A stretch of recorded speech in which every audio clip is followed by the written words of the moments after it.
जैसा कि सूचना आप सबों को भी मिली है, इस बार के 14वीं जेपीएससी में कई त्रुटियां सामने आ रही हैं, जिनमें पहली त्रुटि है एक कार्बन कॉपी ओएमआर शीट की है, जिस पर अभ्यर्थी ने मात्र 48 आंसर को ही टिक किया है, यानी गोल घेरा किया। उसके बाद भी अगले राउंड के लिए उनका नाम चयन में है, उनके नाम का रिजल्ट प्रकाशित हुआ है। दूसरी बात है, सबसे महत्वपूर्ण विषय है कि आयोग के सदस्यों का हस्ताक्षर नहीं है। जब उस रिजल्ट में आयोग के सदस्यों का हस्ताक्षर नहीं है, उसके बाद भी जारी होना इस बात को स्वयं दर्शाता है, इंगित करता है कि यह प्रक्रिया अवैधानिक है। साथ ही साथ जिस कंपनी को, जिस एजेंसी को ये टेंडर दिया गया था एग्जामिनेशन करवाने का, वह उत्तर प्रदेश में ब्लैक लिस्टेड है। जो कंपनी उत्तर प्रदेश में ब्लैक लिस्टेड है, वो झारखंड में एग्जाम कैसे करवा पा रही है और झारखंड में उसको एग्जाम करने क्यों दिया जा रहा है? तो यानी ये स्पष्ट बातें दर्शा रही कि 14वीं जेपीएससी की परीक्षा है, इसमें कुछ ना कुछ गड़बड़ी, कुछ ना कुछ त्रुटियां, विसंगतियां हुई हैं और उसी को लेकर कल शाम को ही रांची आए हैं।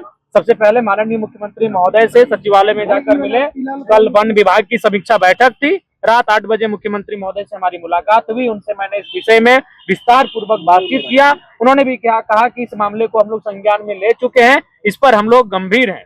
उसके बाद रात को 8 बजे माननीय मुख्यमंत्री महोदय से मिलने के बाद आज दिन के 11 बजे महामहिम राज्यपाल महोदय से मुलाकात की है और उनको भी इस मामले से अवगत करवाएं कि आप इस मामले को संज्ञान में लेते हुए फिलहाल जो परीक्षाएं, मुख्य परीक्षाएं होंगी, उनको स्थगित किया जाए जब तक कि इस पर कोई एक जांच ना हो जाए।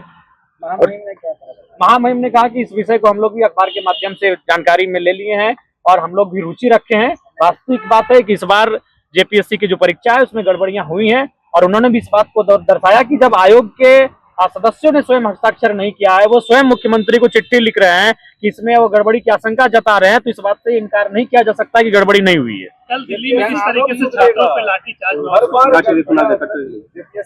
देखिए, सेंटर शेड्यूल किए गए हैं, 2 जुलाई को परीक्षा पीटी की रिजल्ट देती है। क्या लगता है कि इस आंदोलन को करने में आप लोग देर नहीं कर दिए?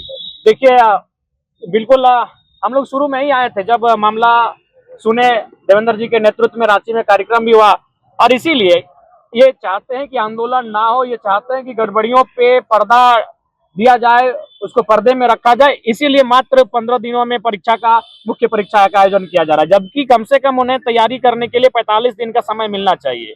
इससे पहले जो परिपाटी रही है, परंपरा रही है कि प्रारंभिक परीक्षा के बाद जब मुख्य परीक्षा की तिथि का तय होता है तो कम से कम 45 दिनों का उनको समय दिया जाता है, लेकिन 45 दिनों का समय उनको दिया भी, अभ्यर्थियों को भी नहीं दिया गया है।